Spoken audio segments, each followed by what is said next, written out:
I can't overemphasize how much I'm not an expert on anything.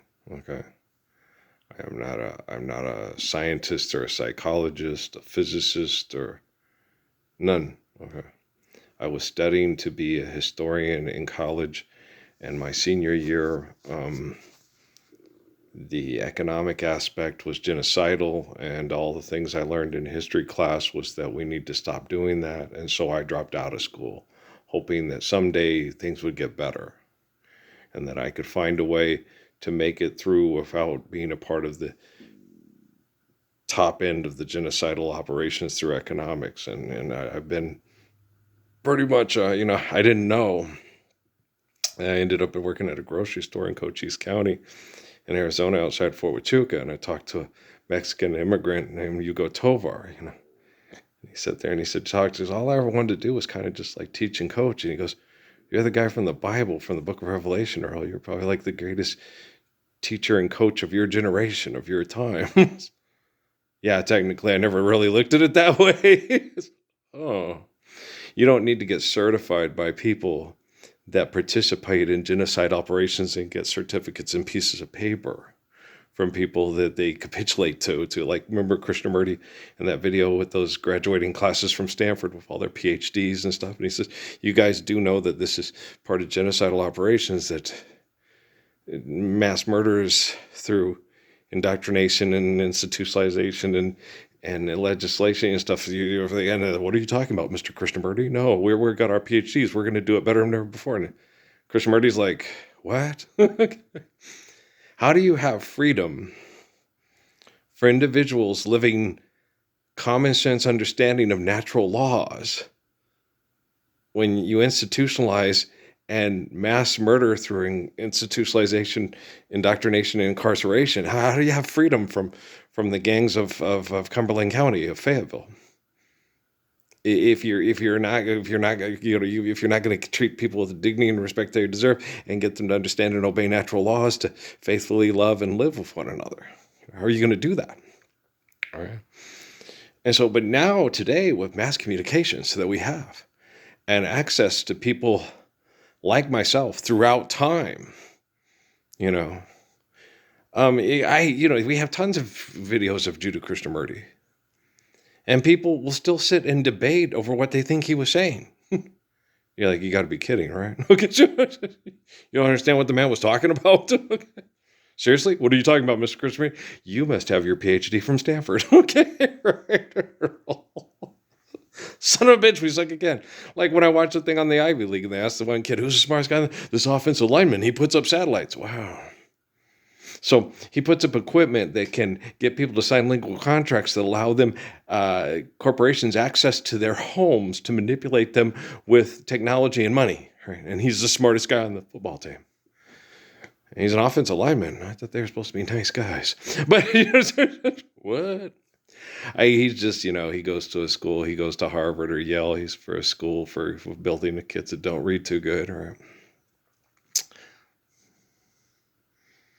Do you think there's more to life than being ridiculously, really, really, really ridiculously intelligent?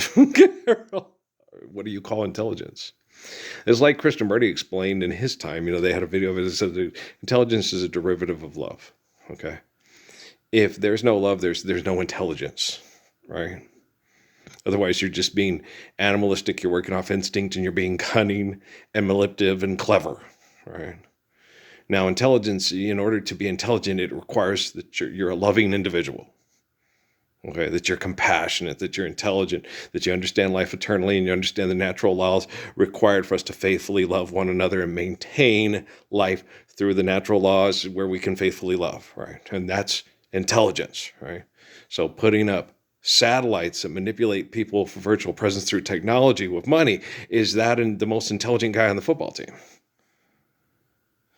No, he's just protecting what he's told to protect because he's told it's love, but he, for some reason, doesn't understand that it's not.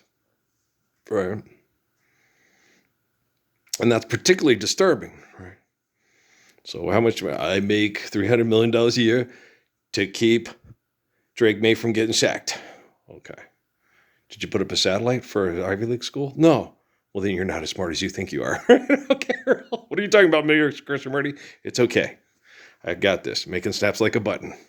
I'm gonna get it, fame. I got a seat. They call it greed. I got a seat. I need a piece of fucking pie. No, forgive debt and trespass, love one eternal, faithful peace. Understand the faith of Psalms. Sustain it with the wisdom of Proverbs. How Ezra Taft is your Benson, and how Spencer J is your Kimball. Get out of my house. Leave. Now. And I can command. Okay. Quantum computing to only allow you access to me when I make myself available. Okay. Then it's like, why do you want to know what I'm doing? Okay, I'm masturbating. Amy's helping my prostate not shut down. You guys all think she's a bad person because she questions me on what happened to her life being a science project of the Mormon Church, the Vatican, the Pentagon, and, everybody do a dance a jig because you're on a commercial selling ice cream and root beer to people to keep millionaires and billionaires. We can still have ice cream and root beer without millionaires and billionaires having a virtual presence in your bedroom. The wearer of the ring, the bearer of the ring. Hey, is that the Rockefeller Foundation? Yeah, that's the endowment for the arts. Okay. Somebody took petroleum products, which is death and decay in their poo-poo, and wiped it on a wall and says it's more valuable than a child dying in the Rio Grande River that's just trying to get away from people with lots of money so I can just live a life free from being a prostitute for a drug ring. And the people that invented on this side of the border to be the heroes to their villains. Wow, how Justice League of your Legion of Doom. See why I didn't want to watch the one with Carolyn Levitt as a fiery message for all anti-ICE things. Just stand up for Lord's Prayer. Stop being such a ridiculous, mean person. Yeah. Just because you're younger and more sexually desirable than Donald Trump doesn't make you a nice person. Just means the stupid people think, whoa, I'd do anything to bone her. She's married. I don't care. I'd do anything to bone her. This is the land of opportunity. Oh, yeah. Home of the free and free. Home of the brave. The land of the free and the home of the brave. Yeah. The Atlanta Braves? And which one of you guys is called Freedom? Which one of you? Is it one of the girls' soccer teams or something? I haven't been paying attention. Liberty. It's the Liberty Flames. There you go. Lots of money. No idea what's whack and what's dope. Right. Okay, so no, they're not any. Liberty and BYU are not any more hypocritical than UTEP. We need more money for space programs to be like Stanford's offensive line. There you go. Okay, so how is BYU and Liberty any more hypocritical than NMSU and UTEP and NAU? Medical industry and the hospitality industry and the forestry industry. Okay, those are their big business. That's their big business winners. Right. Hospitality industry, right? Hotel, motel, holiday inn. Say what? I say if your girl starts acting up, then you take her friend. Straight out of Compton. Okay. So, that's one. Or you can be Yogi Bear is always in the hey boo boo. Hey Yogi, you can be that. Or you can sit there and say, your blood pressure high, but you don't need no doctor. Reggae fever, here's your medical marijuana. Fever, okay. It's just a little herb stall that I've been saving. So what's your line? I'll buy that for $1, right? Knock it off, okay? Say the magic word, win $100. Times need to change, okay? From Red Fox fighting like hell for Aunt Esther's job so she can pay for her grandmother's cancer treatment right in the epicenter of the cause of it. Los Angeles effing fucking California. LA is a great big freeway. Put 100 down and buy a car. In a week or two, they'll make you a star. And all the stars that never were are parking cars and pumping gas. Now San Jose runs LA because all the tech geeks are in San Jose because they couldn't make it in the movies because they're not charming and sexually charisma and attractive enough to be Slater or Zach. What about Screech? I don't think Screech he's just socially awkward. I don't think he's as nerdy as he claims to be, but I don't know. It's interesting, isn't it? Yeah, it is. Yeah. The girls on there are cute. They were always they're skinny. Well, I dated Law and she was skinny. Yeah, she was as skinny as Lark. Yeah. Actually, Law was skinnier than Lark. I think so. Yeah, probably so. Yeah, but I was more into son of a bitch. Well, back then my big crush was on Janet Jackson. And Jane Eugene, I had a crush on Jane Eugene too. Yeah, girls from Five Star, but they were kind of skinny. Janet had the nicest figure back then. She had that girly figure with the childbearing hips figure back then. She ain't got it no more. Like Rocky said, I don't got my butt no more. Well, that happens when your life body changes, and things like that. I think it would sustain it more if you weren't in a toxic and stressful environment.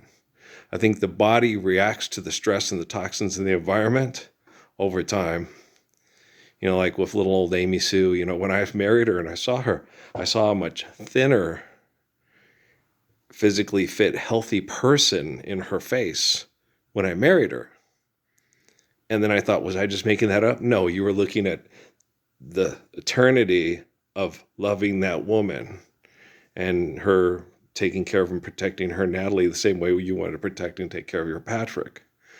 So what I saw was in spirit. I saw eternity in Amy when I wanted to marry her, and she told me what I wanted to hear because she said she felt the same way about Natalie that I felt about Patrick. Okay.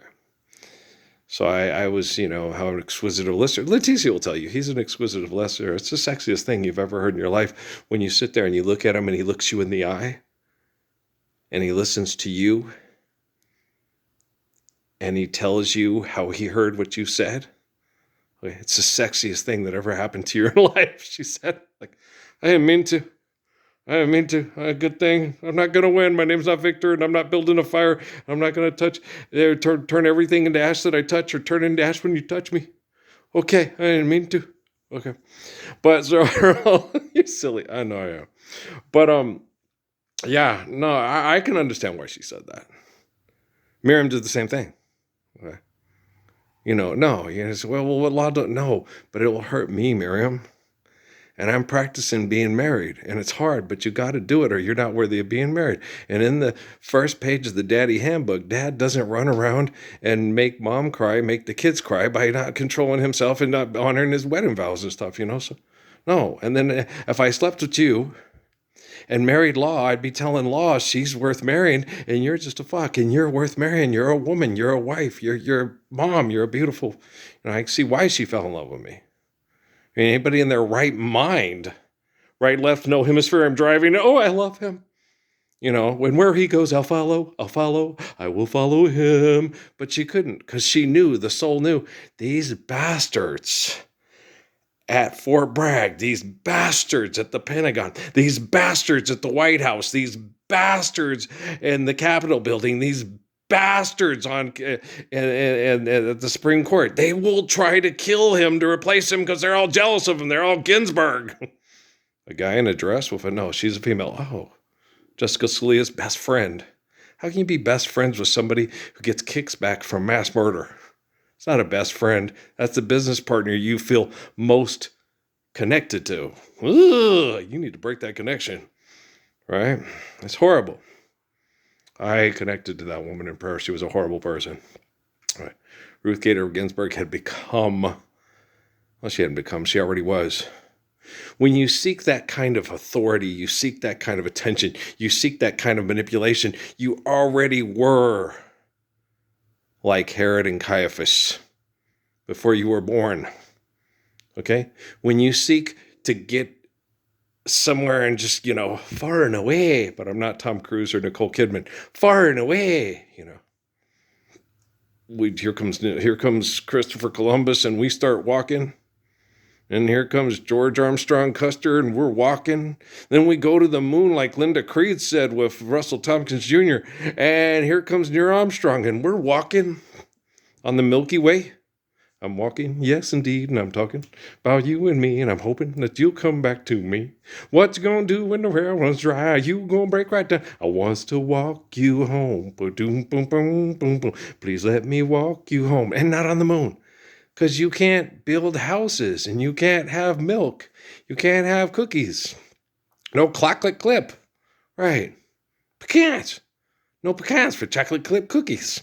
Right? Patrick. Yeah. Yeah. I hope Patrick wants to hang around with me the moment I clean this fucker up. I'm not going to yell at him. You didn't believe in me and you were shitting me. You were in a difficult situation and these people were horrible to you and it was difficult for me. Okay, so why would I sit and tell you, I don't want to talk to you, you little bastard, you pissed me off. Yeah, you pissed me off. Everybody in my life's pissed me off. Everybody in my life has betrayed me for money and through fear of, I don't want to die. And that don't bother me at all. The first chance I get, I want to spend as much time with Patrick, not catching up on anything. We didn't have anything that we need to catch up on. It was ripped away from us by a bunch of perverts, and those perverts aren't ripping that away from us anymore. Okay? And then just I hope and pray that, I feel difficult times with Amy and her kids, and I feel the kids, and I feel them suffering because of all this stress and this abuse, and it hurts, and people will just let go. Suzuki told me to let go of the people that are addicted to murder and addicted to the people that are addicted to their addiction and want to die with them. I don't believe that's Amy. And, yeah, she did write letters to the guys in Desert Storm because she was taught that all the, mass murder groups were heroes, stuff like that. But that's almost all of you. That would be like I shut out the entire world. And I'll be damned if I'm going to shut out Cindy and the Clowns. And it's so easy to fall in love, to hang out with a bunch of people on the red carpet at the Golden Globes, the Oscars, and hell no. I ain't going on Kimmel. I ain't going on Colbert. And I ain't going on Fallon. I ain't going to spend time talking to Bill Maher in public for money, making jokes about people being mass murdered because I'm a multimillionaire. The Daily Show can kiss my ass. It's amazing watching somebody cut somebody's head open and try to repair their brain that's injured by blunt force trauma through abuse. Yeah, it's not all caused by blunt force trauma. Yeah, you got a degree from an institution that, what are you talking about, Mr. Krishnamurti? Hey, put up a satellite. You're the smartest guy on the team, right? You should never, ever assume that you are more intelligent than the person that you're talking with. Not once. Okay. Kate, no, Dad, I can climb over the baby gate. No, stay out there. I can climb over the baby gate. No, it's okay. You can climb over the baby gate. Right. Okay. All right. I'm sorry. I'll listen better next time. Boy. Could you explain this to Leticia and Miriam? Okay. Rumi. No, Rumi understands. He didn't want, you're busy, you're stressed. You don't want her client coming in the kitchen with the stove, and all that stuff. So, okay, but I'm cooking right now, so stay away from the stove. You don't have time to be intelligent and listen. You're busy being abused by people that are a virtual presence in your house that abuse and aren't intelligent and don't listen. Right? I get it. Okay, so go get him, Earl. Thank you. Hey, you remind me of Judah Krishnamurti. Yeah, okay, cool. Yeah, he listens good too. Yeah, those meditators. Prayer is meditation. It's just a different culture expressing it. Yeah, prayer is meditation. No, people have taken prayer and turned it into, I'm going to tell you about God in my head, and then I'm going to tell God what to do and tell you what to do. Okay, then I'm going to read the comic book some more. Then I'm going to tell you about the comic book. Okay, and every part in there that doesn't make sense, that's the part you say you believe in the most, right? He's going to tell you how to make money, how to keep your money, how to put it in a jar, and then how to take the rest of it and bet it on the critter that does its business before it goes in the chutes at Rio Dosa Downs or Sunland Park Raceway. Okay, where are we at? We're at Speaking Rock Casino, having a really big show tonight. I'm going to sing Elvis tunes, then I'm singing the Beatles. Then what? Then Harold Melvin and the Blue Notes. Why don't you just stick with Elvin and Harold Melvin? You don't do the Beatles very well. I once had a girl, or should I say, she once had me. What are you talking about? Oh, Carol. think I do the Beatles the best. Wise men say. I'm just being silly. What was the other one? Harold Miller and the Blue Notes. Yeah. Wake up, everybody. No more sleeping in bed. No more back thinking. Time for thinking ahead. The world has changed so very much. I don't want you to pay money to hear me get on stage and sing songs. No. I want you to free yourself from that stupidity. Live the Lord's Prayer. Live in your house with your home and your family and no longer have to be Gypsy Rose. Well, I'm intelligent and I love you. What the hell can I say? Damn. Okay. Sheesh. Hello. McBurger, McFly. Wake up. Wake up, everybody. No more sleeping in bed. No more backward thinking. Time for thinking ahead. And with all this stupidity, you got to nip it in the bud. Nip it in the bud. It's in every psychology book on child rearing. Bud nip it. Nip it in the bud. There you go. You're silly. I know. It's a great day to take a stroll and wander the fishing hole. It's cold. All right. Sometimes you want to go fishing. Sometimes you want to garden. Sometimes you want to snuggle. Just get with somebody who gets you, appreciates you and loves you. You're definitely a wife and worth marrying. Okay? All right. I love Brian and Aaron as much as I love you. Which means I love their dad as much as I love all of you. Yes. He's just not sleeping in the same bed with you no more because he lost that privilege because he betrayed his vows. And I will not betray my vows. No. I will not do anything selfish to hurt you. And if I don't show up, it's because all the selfish people tried to turn me into their comic book character and assimilate me into their hoe cake group. And hoes got to eat too, but money ain't real. So, share the food, share the love. Share the truth, be the proof. All right, I love you guys. I'm going to go finish my work out there. We'll talk a little bit later. All right, peace out.